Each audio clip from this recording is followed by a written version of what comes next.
Las decisiones judiciales llevan su cauce, llevan su tiempo. Incluso la instrumentalización del derecho, que es lo que yo percibo en algunos casos que están vivos, pues como por ejemplo el último de la denuncia contra el expresidente José Luis Rodríguez Zapatero. Pero bueno, ¿esto qué es? Es decir, uno lee denuncia de manos limpias. de oír, perdón. Y dices, bueno, pues estamos mal de la cabeza porque ni siquiera se ha exigido una fianza. Se puede decir alegremente todas estas cosas, imputando narcotráfico, terrorismo y demás.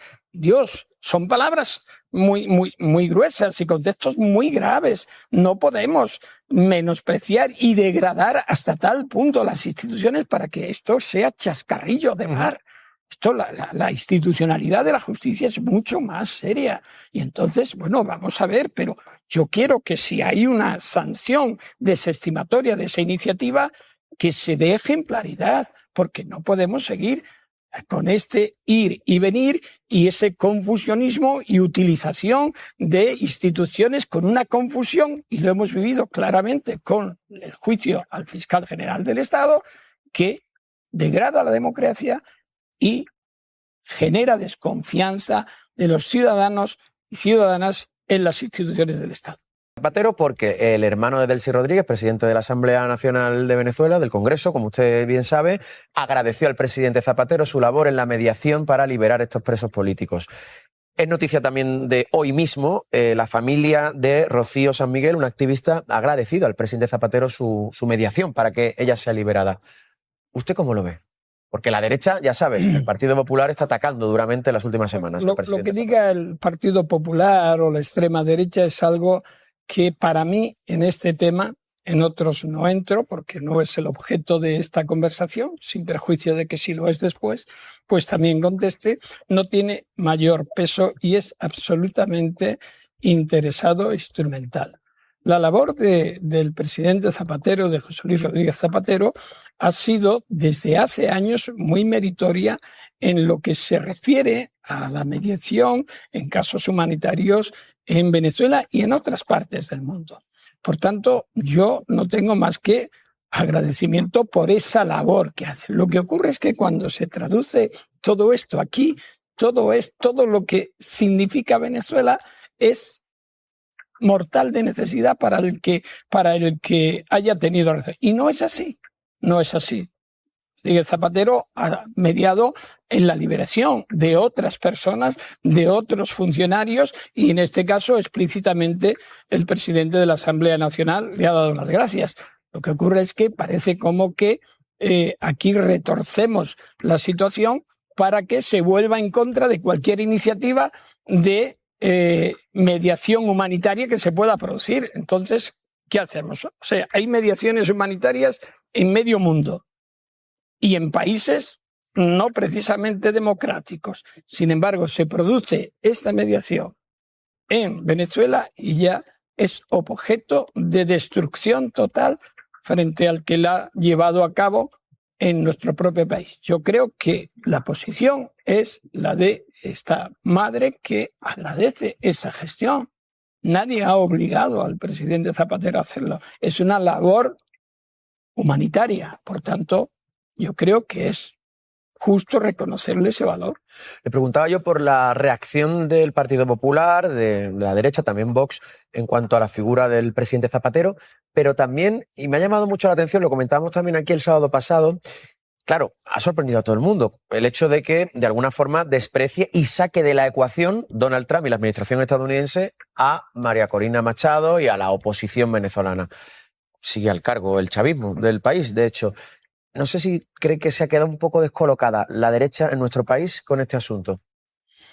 Sin lugar a dudas, pero es que si alguien piensa que después de una acción ilícita iba a venir otro cúmulo de acciones como invasión por tierra y demás, pues es que no conoce la idiosincrasia del presidente norteamericano, que ante todo, además de presidente, es empresario y su estructura mental es la empresarial y es el pragmatismo personificado. Y lo mismo tiene una postura hoy que mañana tiene otra distinta, pero que yo creo que ya está pensada de antemano la estrategia que va a desarrollar. Es el tensar la cuerda y aflojarla después. Lo hemos visto con el presidente de Colombia, Gustavo Petro. Parecía que tras la ilegal detención del presidente Maduro, de forma inmediata iba a venir la del presidente Petro, hasta el punto de que existía el riesgo y el miedo de que esto fuera así. Sin embargo, una conversación de 50 minutos o de una hora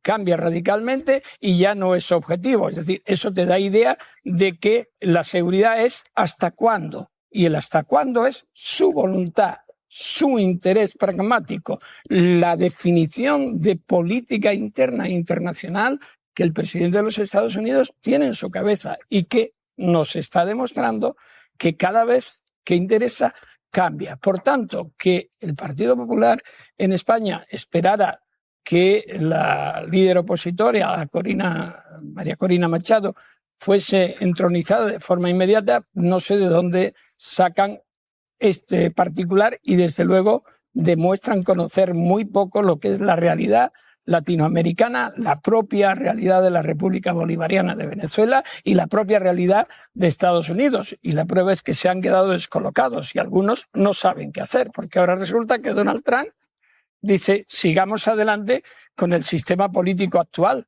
Pero es que si tiene que haber en el futuro una transición, esto no se hace de la noche a la mañana. Como le decía antes, tocar un par de temas nacionales. Y uno, muy reciente actualidad. La jornada de ayer, en una declaración de más de 4 horas ante la jueza de la Dana, Núñez Feijóo, como testigo, reconoce que mintió cuando, 2 días después de la tragedia, acudió a Valencia y dijo que había estado informado en tiempo real. Hemos sabido, y así lo ha reconocido a través de su mensaje, que eso no fue así, que habló ya el martes a última hora de la tarde, el mismo día de la Dana. Esto es una responsabilidad política. Claro, le desacredita políticamente. O irresponsabilidad política. Cuando se hacen afirmaciones, y máxime siendo jefe de la oposición, se tiene que ser consciente de lo que se dice. Y si no hubo conversación, no costaba nada reconocer que no hubo conversación. Y si después la hubo, decir que la hubo. Lo que no se debe ni se puede hacer en el ámbito político y ético, por respeto a las víctimas y a los ciudadanos, es decir, que algo ocurrió cuando no sucedió. Porque eso nos lleva a pensar que había una intención de proteger a alguien. Y esa protección, que sin lugar a dudas iba dirigida al presidente entonces Mazón, que no solamente se explicitó en esa afirmación de la conexión constante y la información constante, sino después de todo un partido, que lo vimos en Sevilla escenificado en el presidente Mazón y ahora ya está apartado, pues lo que conduce es a la falta de credibilidad, en este caso, de esta formación política y de este líder, que ha demostrado que estaba antes la protección partidaria y corporativa que la defensa de las víctimas frente a un hecho que no sabemos todavía la trascendencia jurídico-penal respecto del presidente Mazón, porque es aforado y todavía la jueza instructora no ha tomado determinadas decisiones, que las tomará, supongo. En función de cómo vaya la instrucción. Y las contaremos. Otro asunto. Usted es una persona progresista, señor Garzón. Y yo tengo la sensación, al menos eso creo, que el acuerdo de financiación que ha anunciado Esquerra Republicana y el Gobierno es de todo menos progresista. Son 2 partidos progresistas, Esquerra Republicana y el Partido Socialista. ¿A usted qué le parece?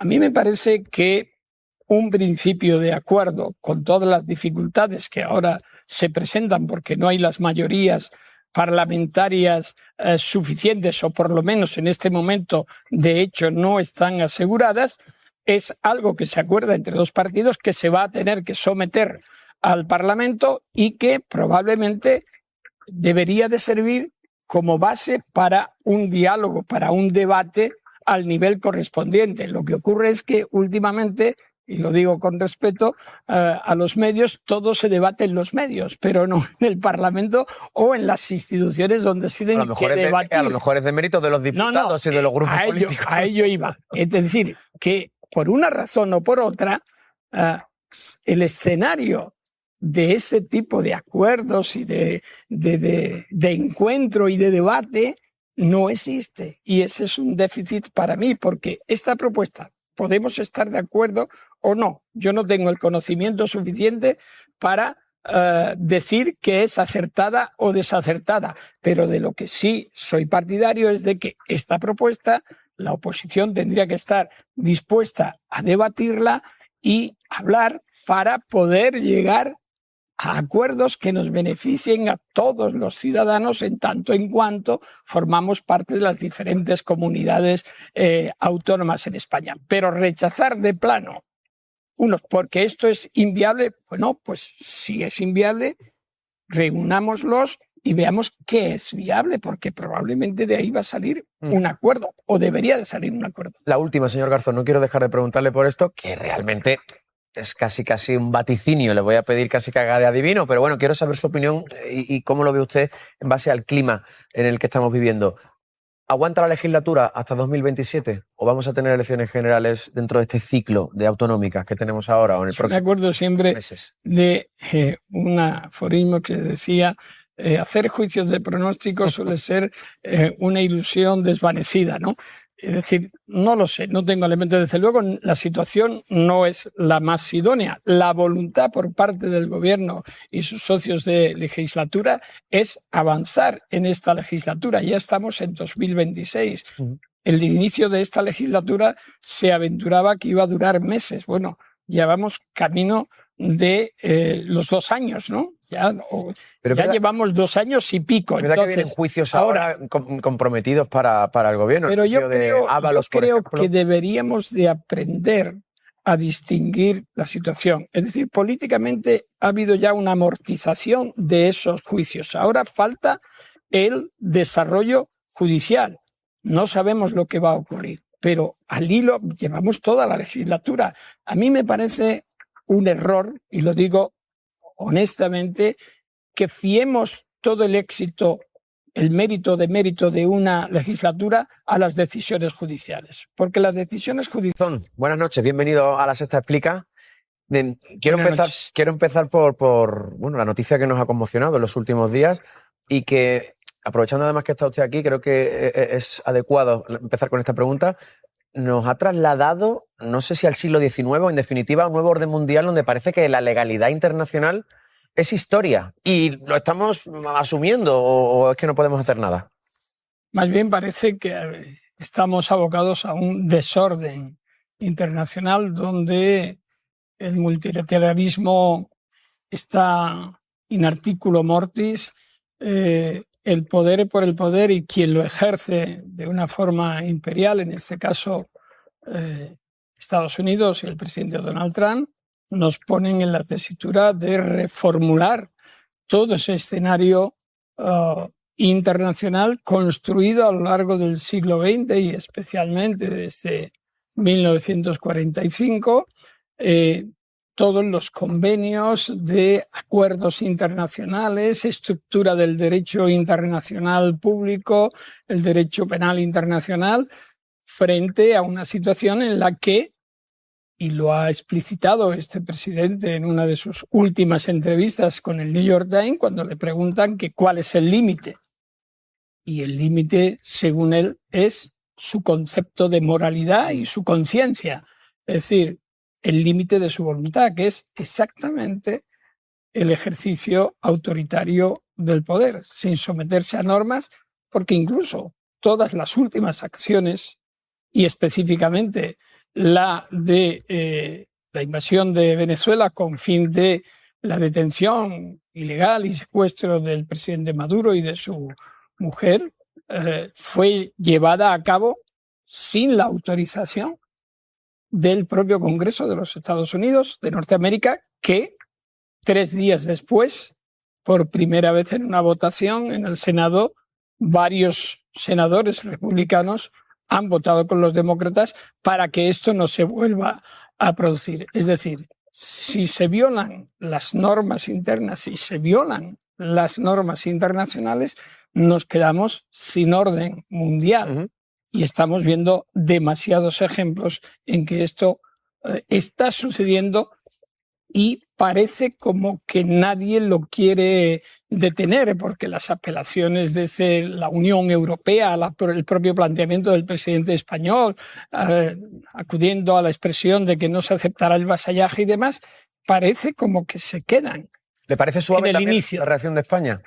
No, yo creo que España ha sido probablemente uno de los países que más ha evidenciado la contrariedad ante esta acción ilegal, desde mi punto de vista, a todos los niveles de Estados Unidos. Y lo ha dicho. Lo que vengo a decir es que dentro de la Unión Europea ha habido, antes de ese momento, antes de que se empezara a poner en el escenario a Groenlandia, las reacciones fueron muy tenues de la mayoría. Después se ha corregido porque vemos que, quebrantada el orden internacional y justificada la primera agresión por muchos, están justificadas todas las que le sigan. Ese es el problema. El problema es que se ha abierto una escotilla, una puerta que no sabemos a dónde nos conduce. Ahora le quiero preguntar por el hipotético caso, que yo creo que cada vez es menos hipotético y está más cerca, que Estados Unidos ocupe Groenlandia y una posible reacción europea de Dinamarca. Ahora le preguntaré por eso, ya que lo ha mencionado. Pero por seguir el hilo de Venezuela, hay quien en las últimas horas de alguna forma justifica la acción del presidente Trump diciendo, oye, están liberando presos políticos, gente que lleva años encarcelada por sus ideas, gente que ha sido torturada. Claro, no sé si es peligroso el justificar una acción ilegal, claramente ilegal, llegar a un país, llevarse a un mandatario extranjero a cambio de, pues eso, que se están liberando personas que estaban encarceladas injustamente. De momento la liberación se ha hecho por parte de las autoridades venezolanas. Eso en primer lugar.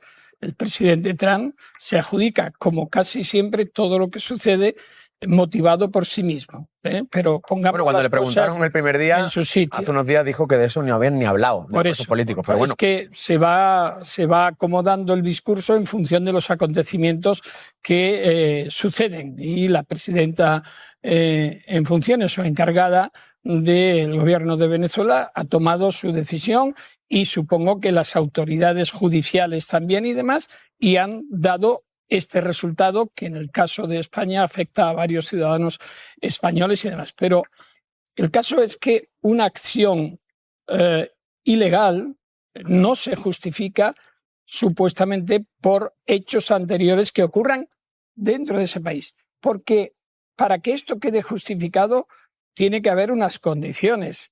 De acuerdo con la Carta de Naciones Unidas, su artículo 2 establece el principio de igualdad entre Estados. ¿Qué quiere decir esto? Lo especifica muy claro en el artículo 2.2 y el artículo 2.4. Es decir, no se puede detener a un jefe de Estado en activo si no es por una serie de hechos delictivos que pueden ser solamente enjuiciados por un tribunal penal internacional o por su propio Estado con la estructura judicial correspondiente.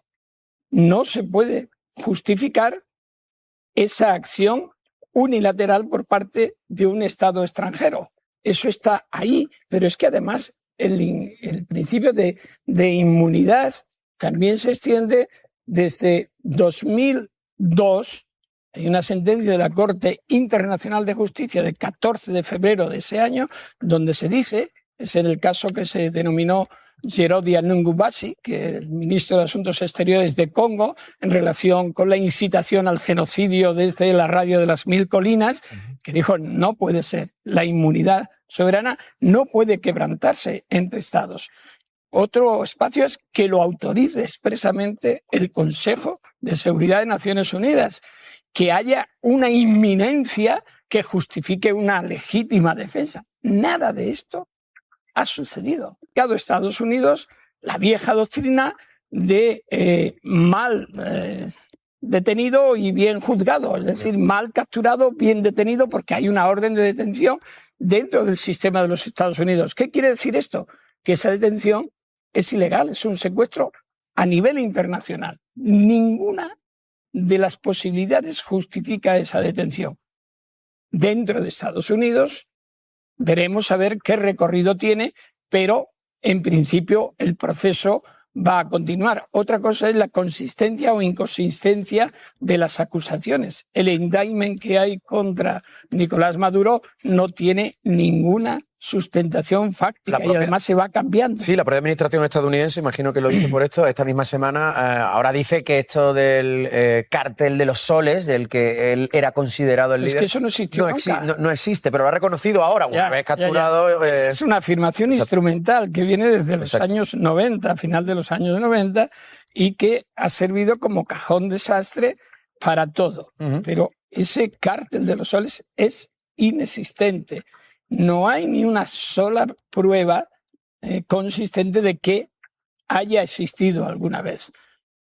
Los propios informes de la DEA norteamericana son muy claros en relación a este tema y en relación del tráfico de cocaína en Venezuela. Es decir, la afirmación de que el presidente Maduro es jefe de un cártel de los soles que se dedica al narcotráfico y que es además narcoterrorista y demás, es una mera afirmación instrumental para justificar internamente la acción que se ha llevado a cabo, que es de contenido ilegal. ¿Qué valor va a tener eso ante el juez federal en Estados Unidos, en el Distrito Sur de Nueva York, en Brooklyn? Bueno, veremos a ver, está todo por decidir. Pero la primera comparecencia ¿cree que va a ser juzgado va a haber con todas las garantías? Desde luego ya no hay garantías porque ha habido una detención ilegal. Eso debería de anular todo el procedimiento, pero de momento Estados Unidos ha aplicado su doctrina nacional, su legislación nacional, que es extraterritorial, porque considera que hay un delito que se le imputa a estas personas y que lo tienen que juzgar. Lo que ocurre es que han invadido un país con una operación militar donde se han producido en torno a 100 víctimas civiles y de la guardia personal del presidente Maduro, y se ha secuestrado a 2 personas y las han llevado a territorio norteamericano. A partir de ahora, supongo, espero, y es lo lógico, que la defensa de los afectados van a plantear todos estos temas ante el juez federal. De hecho, cuando en la primera comparecencia del lunes pasado se produjo ante el juez federal y la defensa del presidente Maduro dijo que hay dudas sobre la detención, el juez le dijo, eso lo vamos a discutir después. Es decir, no es el momento. La siguiente comparecencia será el 17 de marzo. Y ahí es donde se empezarán a plantear los instrumentos de defensa. Pero desde luego, a nivel internacional, no hay posibilidad de sanación. De acuerdo con los principios de los principios del derecho penal internacional, internacional humanitario y de todos los mecanismos convencionales y de la tradición y de la costumbre internacional, no hay justificación de esta acción. El paradigma o es el modelo, ¿no?, de la democracia en la que siempre nos hemos fijado. Bueno, eso ya dejó de ser hace mucho tiempo. Sí. Hace mucho, pero creo que los pasos que se están dando, lamentablemente, hacia el autoritarismo en Estados Unidos son preocupantes. Lo que ocurre en el nivel internacional tiene un antecedente que es en el nivel nacional. Y entonces es una concatenación de hechos que conducen a una misma situación, a una especie de statu quo que durante la presidencia del presidente norteamericano Donald Trump vamos a ver y asistir. Por ejemplo, el planteamiento del presidente norteamericano contra el único organismo judicial internacional que estaría autorizado para intervenir en este tipo de hechos presuntamente delictivos, crímenes de lesa humanidad, crímenes de guerra, crímenes de genocidio. En cambio, en vez de aceptar esa competencia, Estados Unidos la denosta, nunca ha sido parte, pero además establece sanciones contra los jueces y fiscales. Y en cambio, los países que forman parte del Estatuto de Roma, que tienen la posibilidad incluso de aplicar, es decir, denunciar estos hechos que han ocurrido en Venezuela a través del artículo 14 del Estatuto de Roma, no lo hacen. ¿Por qué no lo hacen? Pues porque probablemente ir contra el presidente de los Estados Unidos no es lo mismo que ir contra el responsable o el jefe militar de Burkina Faso. Entiendo.